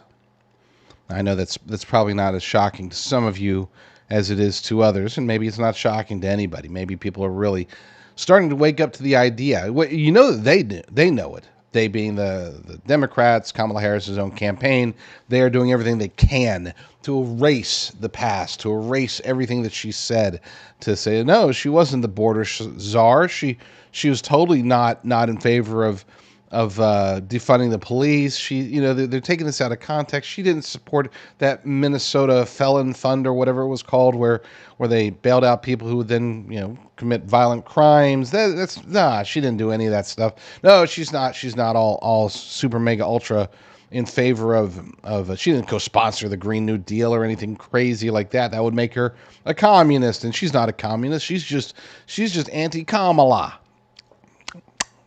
Yeah, that's what they want you to think, except hopefully people are really starting to wake up to the idea that she, and it's funny because one of the reasons that she didn't get that label nearly as much is because her first presidential run was just so abysmal. I mean, she still to this day has never had a single primary voter, not a one. I mean, she even when she ran solo against Joe Biden back in 2020, I think she didn't even make it into 2020, did she? I think she actually canceled her campaign in 2019 because she ran out of money. That seems to be apropos for a Democrat candidate today. But there's an article over at Headline USA that highlights that Kamala channels her inner Marxist. Everyone ends up in the same place, and that is called, of course, communism. We'll read a little bit of it, but I want to play this video because it really demonstrates just who Kamala Harris is and what she truly believes. And if you think that she's going to be a moderate, then wake up. If you think that she has any core values whatsoever, look, she chose to be a communist. She made that willing decision based upon probably advice from her peers that said, hey, you got to be to the left of Bernie Sanders if you want to win, because Bernie's old and they're going to try to go for somebody who's going to be like Bernie Sanders because the radicals are taking over and the Justice Democrats are taking over and AOC, and that's the future of the Democrat Party. So instead of going up against all these moderates, let them all fight for the moderate lane. You're going to take the radical lane. You're going to beat Bernie Sanders, and then you're going to be the president. It's going to happen. It's going to happen. Of course, it did not happen. Praise God for that. But then they selected her as vice president, probably out of the most important and second most brilliant move that Joe Biden ever made in his political career, which was to name her as his ultimate insurance policy to prevent them from trying to invoke the 25th Amendment against him. And then once they finally said, look, we don't care, we're gonna take her over you because she can be better president. We'll invoke the 25th Amendment. She might not be able to be a better president, but at least she won't destroy the ticket. We'll put her in as president for a while, and then we'll run our own candidate. That led us to the best move, most brilliant political move that Joe Biden ever made, is that when he, it's probably Taco, Jill, and Hunter that made the decision, but when they said, hey, yes, I'm going to go ahead and drop out, and we're going to endorse Kamala Harris, and we're going to call all the cronies and say, hey, you guys need to endorse Kamala as well, and the next thing you know, Obama is steaming and is like, wait a second, that wasn't part of the plan. What are we going to do? Dang it, Joe. Never underestimate Joe's ability to F things up. That's what he probably literally said to Nancy Pelosi at the time. But I digress. Let's read this. It's from Louis Cornelio over at Headline USA.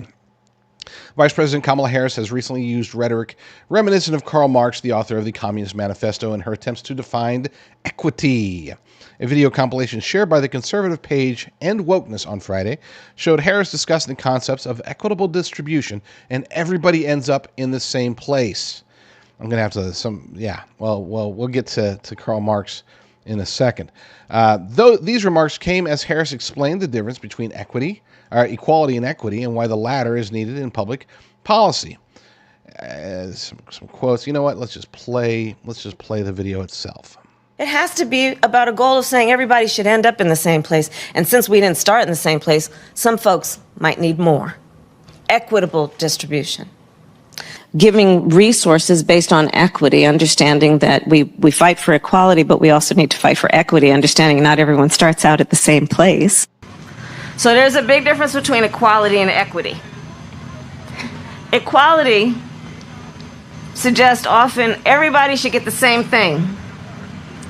Well, that often assumes everybody started out in the same place, as opposed to equity, which is everyone should end up in the same place. And if you then understand not everybody started out in the same place, you understand some people need more. So we all end up in the same place, right?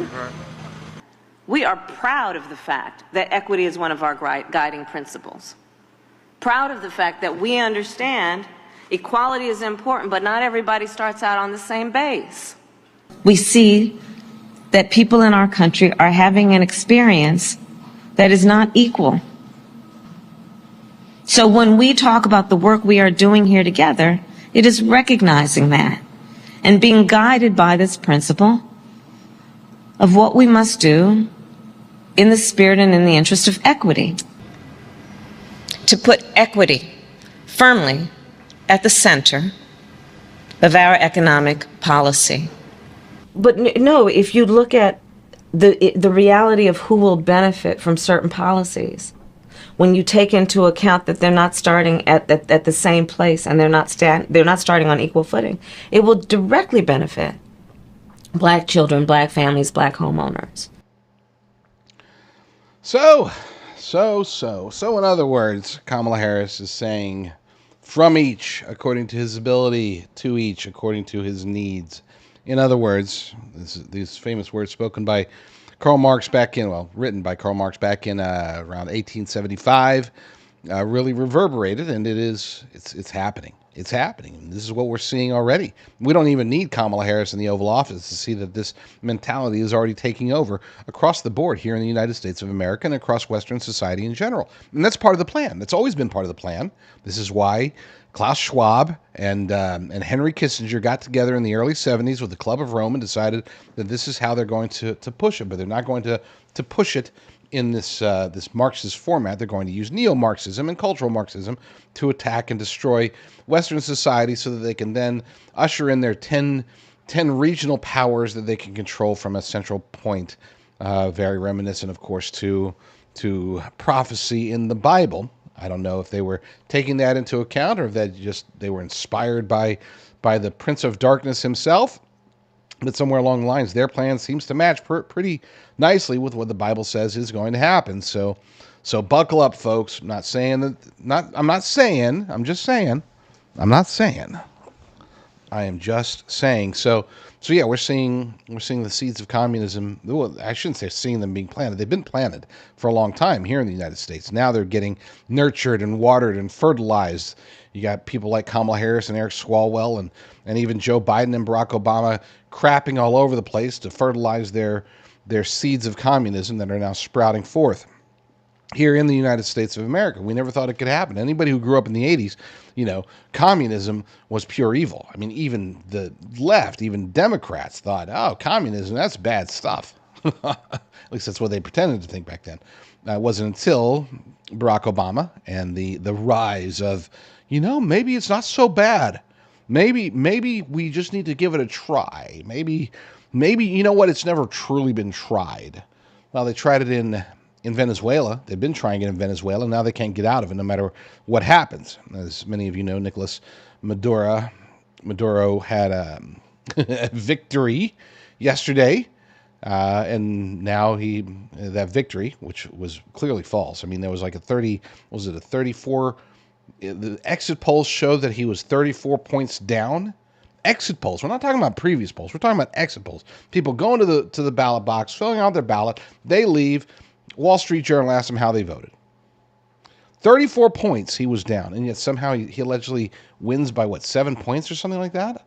That's a lie. I mean, it's like I'm not very happy with the lukewarm milquetoast responses from the international community saying there are some questions that need to be answered. This doesn't seem right. There seems to be perhaps some possible, maybe sort of kind of shenanigans that are happening in the Venezuela. Well, no, it was just flat out stolen.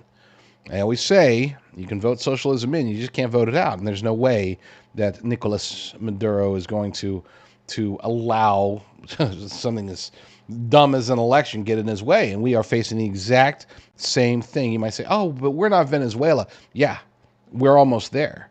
It's a heck of a lot closer than anyone could possibly believe. If the Democrats are able to steal the 2024 election across the board, if they're able to somehow magically, mysteriously take over Congress, take over the House, take over the Senate, and of course take over the White House, then we will, with a 94% certainty, we will be essentially a democratic socialist nation. This is how they'll probably put it. It'll be communism. It'll be a version of neo-Marxism that will set us up for the fall. There will be no more United States of America within a matter of years, possibly even months, after all of this takes place, which is why I continue to fight. Look, I don't like fighting political battles, okay? I don't. I really don't. I would much rather fight on the cultural and faith-driven side of things. But politics right now in this election year, this is what's driving not just the narrative, but it's also driving the agenda. Now, does that mean that we need to focus strictly on it right now? Absolutely not. But it does deserve some of our attention, if not most of our attention, because we are facing an existential threat as a result of this election. We cannot just win. We have to win by landslides. Some of you will say, oh, but Republicans are no better than Democrats. I would argue that Republicans are marginally better than Democrats. I would argue that Donald Trump is exponentially better than Kamala Harris or whoever ends up being the nominee, because I'm still not at 100% sure that Kamala Harris is, until the day, I'm with Trump on this one, until the day that she is rock solid, printed on the ballot, DNC approves it, everything's signed, sealed, unchangeable. Only then will I be like, oh yeah, so Kamala is definitely going to be the nominee. I still think there is the possibility for some strange shenanigans happening. Speaking of shenanigans, we got to witness a whole bunch of it over the weekend if you were watching the Olympics, which I was not. And to be clear, I've instructed team over at thelibertydaily.com as well as noqreport.com, no Olympics talk, nothing, not a bit. If it's about, for example, the clear display of demonic activity that took place during the opening ceremonies of the Olympics, that's fine. That's fair game. Let's talk about that. But I don't, at this point, they don't deserve attention for, oh, look who won a bronze medal. Look who won a gold medal. Look at, no, we're going to be covering only the bad stuff or good. If good stuff happens, and I'm sure there's going to be some of that, great. But I don't care about who's winning medals. Not this year. It's been a long time since I have, actually. I was talking to my son, he was asking me, he's like, is there ever a time, when you were younger, did the Olympics matter? I'm like, oh man, when I was younger, the Olympics were huge. I mean, it was exciting. Everybody was paying attention to it. Everybody was watching it. We didn't have 7,000 channels to choose from. So yeah, the Olympics, that was it. For those couple of weeks during the Olympics, we were focused on it. I was telling him the story about Dan O'Brien and Mary Lou Retton and the Dream Team back in '92. I was telling, it's like, yeah, I mean, we were really paying attention. Today, it's like not so much, and maybe you do. Look, if you still like the Olympics and you're, that you try to harness the friendly competition and the patriotism that is supposed to be, at least for when I was younger, that's supposed to be what the Olympics represented. So be it. Maybe you could be the remnant. I don't think I'm not paying attention. Maybe somebody is, but I'm not. But one thing we did have to pay attention to, unfortunately, over the weekend was this craziness. And it was I'm not going to I'll rehash it a little bit. But it was essentially, it wasn't the opening ceremony for the Olympics. It was the opening ceremony for a Pride Day parade, an ongoing nonstop Pride Month parade that just keeps, it's awful. And we need to understand exactly what it really means. This comes from an article over at PJ Media, Rabbi Michael Barkley. Paris Olympics opening ceremonies were a declaration of war on all religions. And I would argue, look, I get it. He's a rabbi. I would say this was definitely clearly a declaration of war against specifically Christianity. It's not just all religions, but yeah, if there's any remnant of attacks on Judaism or Islam or whatever, maybe even Hinduism, I didn't watch it, but if there was any of that, then I saw their attacks against the and don't get me started on whether or not Leonardo I was about to say DiCaprio, whether or not Leonardo da Vinci was a good guy or not, or if there's any hidden meanings in the this famous painting, The Last Supper, but they clearly were attacking it. They had some, I don't even know if was it a girl who was pretending to, I don't know. They had some big, huge lady in the center, the seat of honor, where, at least in the Last Supper painting where Jesus Christ sat, they had her sitting there, and then they had the table. It was all sorts. Let me see if they actually have a picture. They don't. That's probably a good thing. I don't want to display it any further. But let's talk about this article real quick, because I don't wholeheartedly agree with it. But I do agree with some of the sentiment. In May of 2023, I wrote an article about how every person of faith should boycott Major League Baseball, despite my deep love for the game, because of the LA Dodgers' choice to honor an anti-Catholic transvestite group at their Pride Night. As I explained then, it was not because of their sexual proclivities, but because of their anti-Catholic practices, such as men dressing as nuns and using holy items as sexual devices.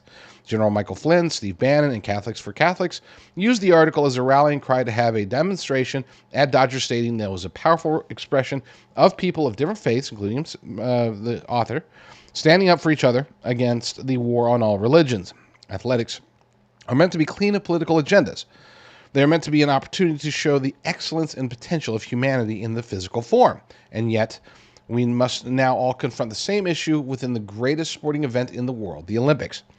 The Paris Olympics had their opening ceremonies, and instead of being an opportunity to honor the best athletes around the world, they became a weapon in the war against Christianity. Instead of honoring athletes, much of the ceremonies were a tribute to drag queens and child grooming, and, most importantly, a direct attack on everyone who accepts the Gospels. Included in the opening ceremonies was a parody of the Last Supper. Jesus was portrayed by an obese woman showing her cleavage in a bustier, and all of the disciples were transvestites, along with one child. In front of them was a nearly naked French actor in a blue body paint and almost nothing else, moving sexually as the Greek god Dionysus. There were a lot of other blatantly sexual parts, including a menage a trois with 3 young adults going off to have their sexual romp, actors showing parts of their genitals, and other sexual scenes that are certainly inappropriate for younger audiences. But the Last Supper sequence was not just inappropriate, it was an act of war. And we have to remember this, folks. It was an act of war against Christianity, and as such, against all people of faith. The Last Supper was one of the holiest moments in the Christian faith. Every apostle, with the exception of Judas, is a saint. These are the founders of the religion, having their last meal with Jesus. It is a transcendent moment of holiness, and the last time all of these holy beings assembled together in the physical world. A mockery of this sacred moment is morally wrong at all times. To do so in a public forum with a large audience is not only disrespectful, it is despicable. To do it as part of an opening ceremony for the Olympics, an event committed to bringing people, cultures, and nations together, is even worse.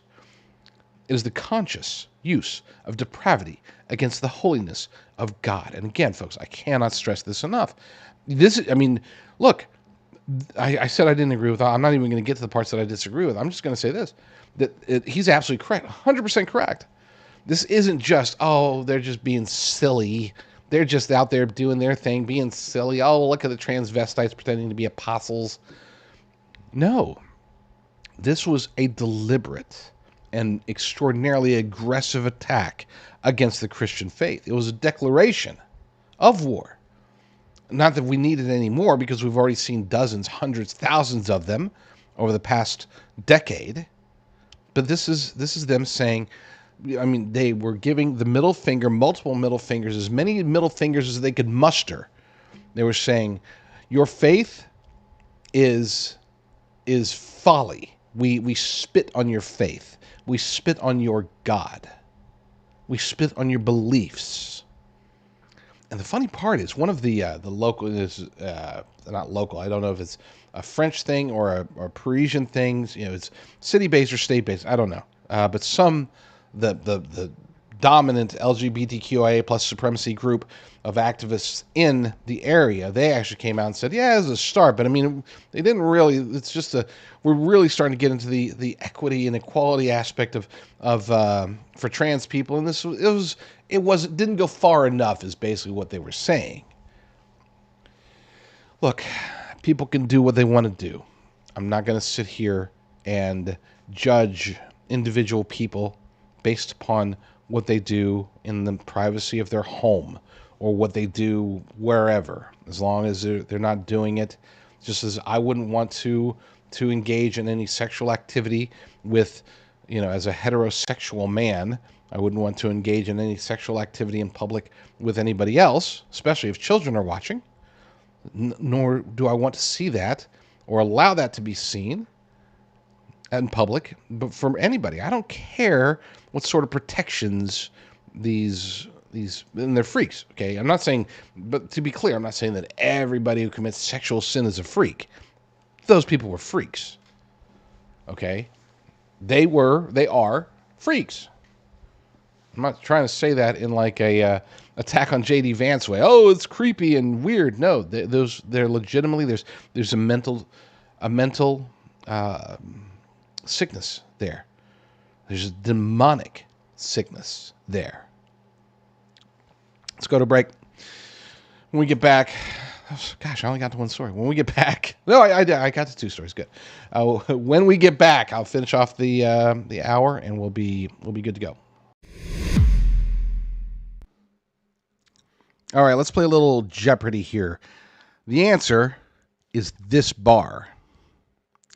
This bar is the answer to the question I'm about to ask. The question, though, is how do you carry around wealth in your wallet?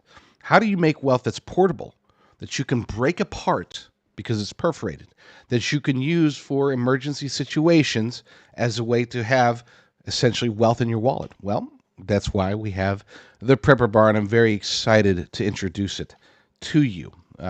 It will be both silver and gold. It's available, and it's an awesome little 62-gram bar that literally fits in your wallet. I wish I had my wallet with me. I do. I have it right here. I'm going to demonstrate because I'm not just playing around here. Here's my wallet, if you can see it on the screen. And here's my Prepper Bar. You could take it. I'm not going to break it because this is mine. But you could take it. You could break apart little bits and pieces from it. It is absolutely amazing. I am super, super proud and super blessed to have this available as wealth, literally wealth in my wallet. You too can own your own Prepper Bars. You can get a bunch of them, stick them in the safe. You can put 1 or 2 or 5 in your wallet or in your purse or wherever to keep with you just in case. You know, you take a bar, you might have to shave off parts of it. Well, you wouldn't have to do that here. If you need to trade or barter for food or safe passage or anything like that, Prepper Bar is the answer. And it is available exclusively from the one company. If you are interested, then go. You don't even have to tell them I sent you. Just go visit prepperbarnow.com. That's prepperbarnow.com. So my governor of the state of California, Mr. Gruesome Gavin Newsom, is at it again. He's trying to get, I guess, reinsert himself into the political discussion.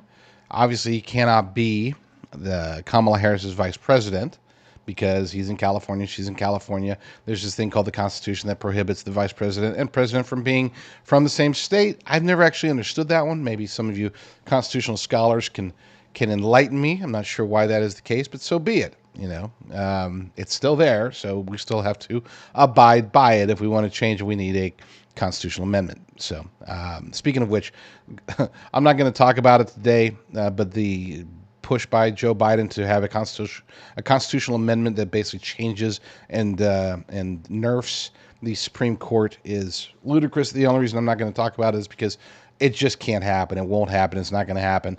You know, take that one to the bank. I'm at 99%. There's always a 1% chance that stupid things happen, but we'll see. I don't think we're not to that level of stupid yet. But you know who is? Kamala Harris. There's a campaign ad. It was a parody, very clearly satire, very clearly a parody. No person in their right mind would think that this is actually not an AI-generated Kamala Harris campaign ad, but apparently Gavin Newsom took offense to it because Elon Musk posted it, so therefore it must be bad. So let's play that one real quick. This is funny.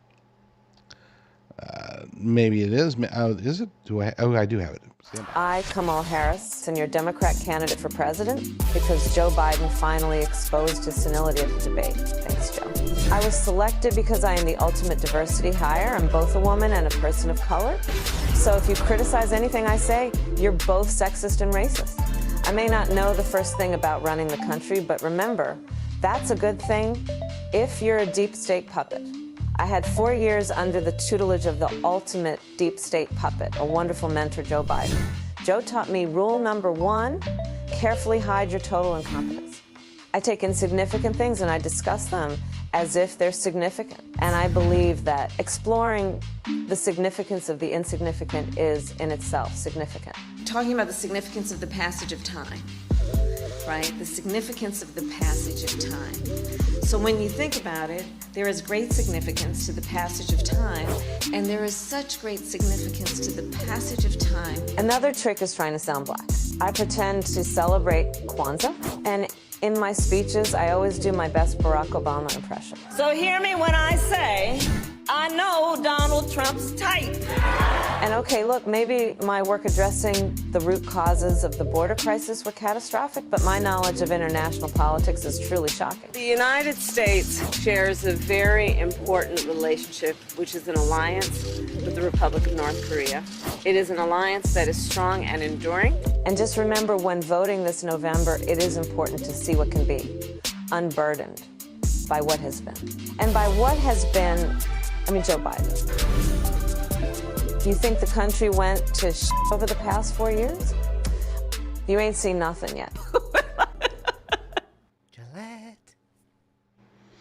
Mr. Reagan USA Twitter account is fantastic, and you should definitely follow it because you get stuff like that. They do a fine job of putting stuff together. Look, that ad was funny, especially I had forgotten about the whole have a strong alliance with North Korea. That one was great. And then the cackle at the end. The cackle.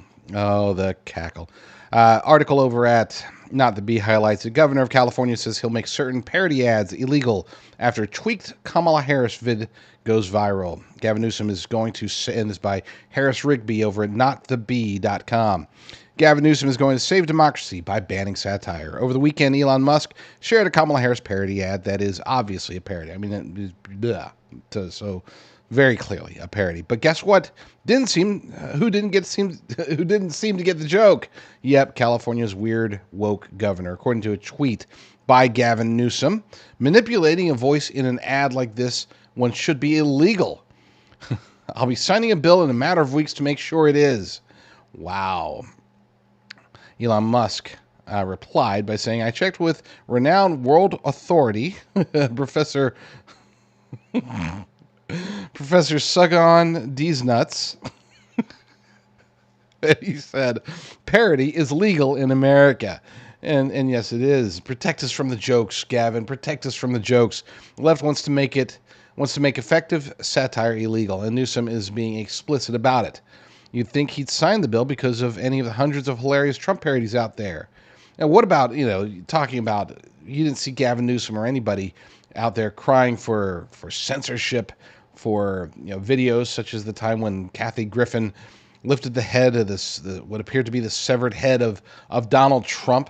I mean, that's literally an attack. I mean, not an attack, but it's whatever you want to call it. It's a symbolism of the death of a president.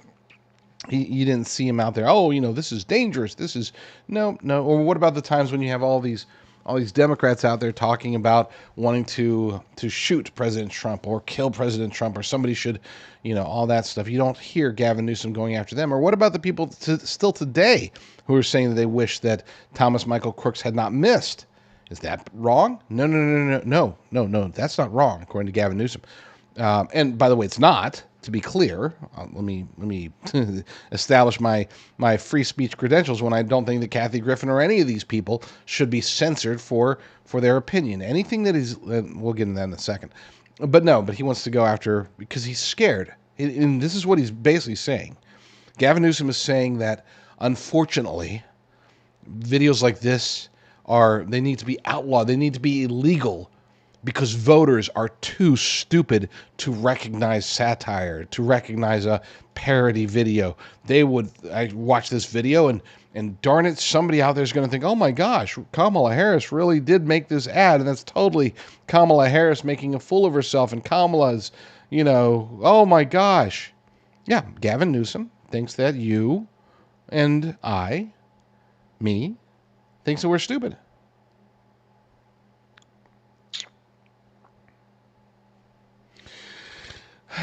Watch out, SNL. Back to the article. Watch out, SNL. Gavin might come for you next. No, I'm not going to play it. Okay, yeah. So yeah, Gavin Newsom, total authoritarian, just again trying to insert himself. And I don't know if maybe he's the shining white knight that Barack Obama and company are going to try to drop in there to replace Kamala Harris if they do decide to do that, or if they're even able to do that. I don't know. Like I said, I'm not 100% convinced that she's going to be the nominee.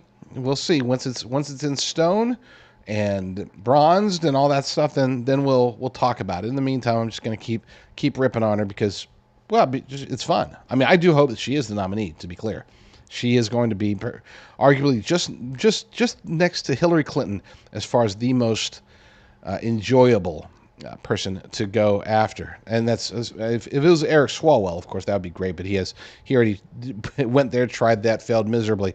So unfortunately we're never going to have an Eric Swalwell nomination. That would have been hilarious. But real quick, back to free speech. Parody videos, videos like what Kathy Griffin did, anything like that.